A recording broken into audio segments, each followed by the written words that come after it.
Bismillahirrahmanirrahim. Assalamualaikum warahmatullahi wabarakatuh. Apa kabar anak-anak? Semoga selalu dalam keadaan sehat dan tetap bersemangat dalam pembelajaran kali ini ya. Untuk pertemuan kali ini di kelas 12 kita akan mempelajari mengenai penyusunan siklus akuntansi pada perusahaan jasa. Sebelumnya, kita sudah mempelajari tahapan pencatatan akuntansi pada perusahaan jasa, yaitu mencatat transaksi ke dalam jurnal umum. Sebelum masuk ke dalam materi, saya akan menyebutkan tujuan pembelajarannya, yaitu peserta didik mampu memahami penyusunan siklus akuntansi pada perusahaan jasa melalui studi literatur, menjelaskan tentang penyusunan siklus akuntansi pada perusahaan jasa, menganalisis dan menyimpulkan informasi atau data, serta membuat hubungan tentang penyusunan siklus akuntansi pada perusahaan jasa, menjelaskan tahapan pencatatan akuntansi pada perusahaan jasa, menjelaskan tahapan pengikhtisaran akuntansi pada perusahaan jasa, menjelaskan tahapan pelaporan akuntansi pada perusahaan jasa, membuat laporan keuangan sederhana pada perusahaan jasa, dan menyajikannya melalui media tulisan dan lisan. Apa itu buku besar? Buku besar adalah buku yang berisi kumpulan akun dan disusun secara berurutan berdasarkan kode akun. Sumber pencatatan buku besar yaitu semua transaksi keuangan yang sebelumnya telah dicatat dan disusun di dalam jurnal umum. Pencatatan dari jurnal umum ke buku besar disebut dengan posting. Apa saja sih bentuk buku besar? Buku besar memiliki bentuk yang sederhana dan terstruktur yang terdiri dari bentuk T, bentuk skontro, bentuk stafel berkolom saldo tunggal, bentuk stafel berkolom saldo rangkap. Bentuk T. Yang pertama yaitu bentuk T. Merupakan bentuk buku besar paling umum dan sederhana yang berbentuk seperti huruf T besar. Pada kolom di sebelah kiri diisi dengan debit dan kolom sebelah kanan diisi dengan kredit. Nama akun ini diletakkan di sisi kiri atas dan nama kode akun diletakkan di sisi kanan atas.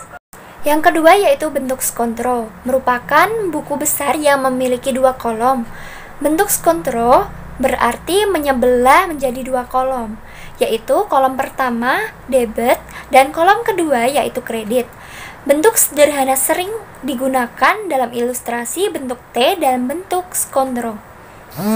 Yang ketiga yaitu bentuk stafel berkolom saldo tunggal, merupakan bentuk buku besar yang digunakan jika jumlah transaksinya banyak. Yang keempat yaitu bentuk stafel berkolom saldo rangkap, merupakan buku besar yang hampir sama dengan bentuk kolom saldo tunggal. Namun bedanya dalam buku stafel saldo rangkap ini, kolomnya dibagi menjadi dua, yaitu kolom debit dan kolom kredit. Dan bentuk yang sering digunakan di akuntansi ini yaitu bentuk stafel berkolom saldo tunggal dan bentuk stafel berkolom saldo rangkap. Selanjutnya langkah-langkah posting ke buku besar.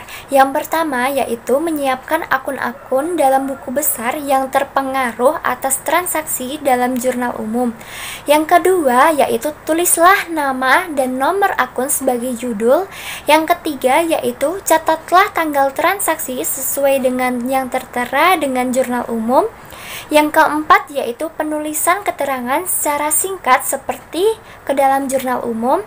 Yang kelima yaitu pindahkan jumlah rupiah dari jurnal ke dalam masing-masing perkiraan dengan memperhatikan posisi debit atau kredit, kemudian hitunglah saldonya. Yang keenam yaitu tulislah nomor akun pada kolom ref jurnal umum bersamaan dengan menuliskan pada kolom ref buku besar. Misalnya berasal dari jurnal umum halaman 1. Hal ini sebagai bukti bahwa jurnal tersebut sudah dibukukan atau diposting ke dalam buku besar. Nah, Ibu di sini akan menjelaskan materi mengenai posting dari jurnal umum ke buku besar. Sebelumnya, masih ada yang ingat apa itu posting? Posting merupakan pemindahan bukuan dari jurnal umum ke dalam buku besar atau merekapitulasi akun ke dalam saldo akun yang sama. Bagaimana sih cara memposting dari jurnal umum ke buku besar? Berikut ini merupakan cara memposting dari jurnal umum ke buku besar. Untuk yang pertama yaitu untuk kolom tanggal. Mencatat kembali tanggal terjadinya transaksi ke dalam akun. Yang kedua yaitu kolom debit kredit, yaitu mencatat jumlah yang terdapat dalam debit atau kredit dalam jurnal umum ke dalam akun dengan jumlah dan posisi yang sama. Yang ketiga yaitu kolom ref. Kolom ref ini yaitu menuliskan nomor akun yang telah diposting ke dalam jurnal sebagai tanda bahwa ayat jurnal tersebut telah diposting. Berikut ini posting buku besar berdasarkan jurnal umum yang telah dicatat oleh Bengkel Roni, yaitu terdapat yang pertama yaitu kas, yang kedua yaitu piutang usaha, yang ketiga yaitu perlengkapan, yang keempat yaitu peralatan, yang kelima yaitu utang usaha, yang keenam yaitu modal, yang ketujuh yaitu price, yang kedelapan yaitu pendapatan jasa, dan yang kesembilan yaitu beban asuransi.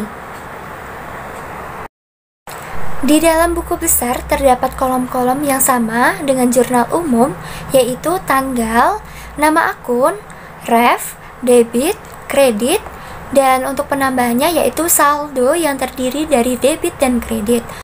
Untuk pertama, kita tulis dalam buku besar yaitu dengan nama akun kas dengan nomor akun 111, kita akan mencatat yaitu pada tanggal 1 bulan Juni tahun 2019 dengan keterangan modal untuk tanggal 1 dengan ref JU1 yang artinya yaitu buku besar akun kas dipindahkan dari jurnal halaman 1, dan keterangan untuk modal ini masuk di sebelah debit sebesar 20 juta dan masuk ke dalam saldo debit sebesar 20 juta. Dan untuk tanggal 5 dengan keterangan pendapatan jasa dengan ref JU1 masuk di sebelah debit sebesar 12 juta dan masuk ke dalam saldo debit yaitu sebesar 32 juta. Dan untuk tanggal 8 yaitu dengan keterangan perlengkapan dengan ref JU1 kita masukkan di kredit sebesar 2 juta dan kita masukkan lagi di saldo debit sebesar 30 juta. Untuk tanggal 19 dengan nama akun atau keterangan yaitu piutang, yaitu disimpan di debit sebesar 2 juta dan disimpan di saldo debit menjadi 32 juta. Untuk tanggal 20 dengan keterangan price dengan ref JU1 kita masukkan di sebelah kredit sebesar 1.500.000 dengan saldo debit sebesar 30.500.000. Dan untuk tanggal 26 yaitu dengan keterangan biaya asuransi dengan ref JU1 kita masukkan di sebelah kredit sebesar 6 juta dan kita masukkan lagi ke dalam saldo debit menjadi 24.500.000. Dan untuk tanggal 30 yaitu dengan keterangan utang dengan ref JU1 kita masukkan ke sebelah kredit yaitu sebesar 5 juta dengan saldo debit menjadi 19.500.000. Nama akun piutang usaha dengan nomor akun 112. Untuk tanggal 6 Juni tahun 2019 dengan keterangan pendapatan jasa dengan ref JU1 dan untuk pendapatan jasa ini kita catat di sebelah debit sebesar 2 juta dan kita catat lagi di saldo debit sebesar 2 juta.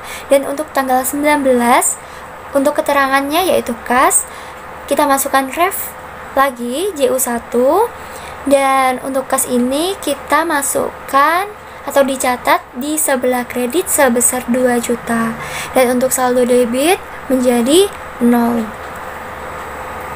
Selanjutnya, dengan nama akun perlengkapan dengan nomor akun 115 untuk tanggal 8 Juni tahun 2019 dengan keterangan kas dengan ref JU1. Untuk keterangan kas ini kita masukkan di sebelah debit sebesar 2 juta dan kita masukkan lagi di saldo debit sebesar 2 juta. Untuk nama akun peralatan dengan nomor akun 121 dengan tanggal 1 Juni tahun 2019 dengan keterangan modal, kita masukkan ref terlebih dahulu yaitu JU1 dan modal ini dimasukkan di sebelah debit sebesar 50 juta dan saldo debit sebesar 50 juta. Dan untuk tanggal 11 yaitu dengan keterangan utang usaha dengan ref JU1 kita masukkan di sebelah debit yaitu sebesar 10 juta dan untuk saldo debit menjadi 60 juta. Selanjutnya untuk nama akun utang usaha dengan nomor akun 211 untuk tanggal 11 Juni tahun 2019 dengan keterangan peralatan dengan ref kita masukkan JU1 yaitu untuk peralatan kita masukkan di sebelah kredit sebesar 10 juta dan untuk saldo kredit kita masukkan sebesar 10 juta. Dan untuk tanggal 30 dengan keterangan kas dengan JU1 kita masukkan di sebelah debit sebesar 5 juta dan kita masukkan di saldo kredit menjadi 5 juta. Untuk nama akun modal dengan nomor akun 310 pada tanggal 1 Juni tahun 2011 dengan keterangan kas dengan kita masukkan ref terlebih dahulu yaitu JU1, kita masukkan kas di sebelah kredit sebesar 20 juta dan kita masukkan lagi di saldo kredit yaitu sebesar 20 juta. Dan untuk tanggal 1 dengan keterangan peralatan dengan ref JU1 kita masukkan di sebelah kredit yaitu sebesar 50 juta dengan saldo kredit menjadi 70 juta.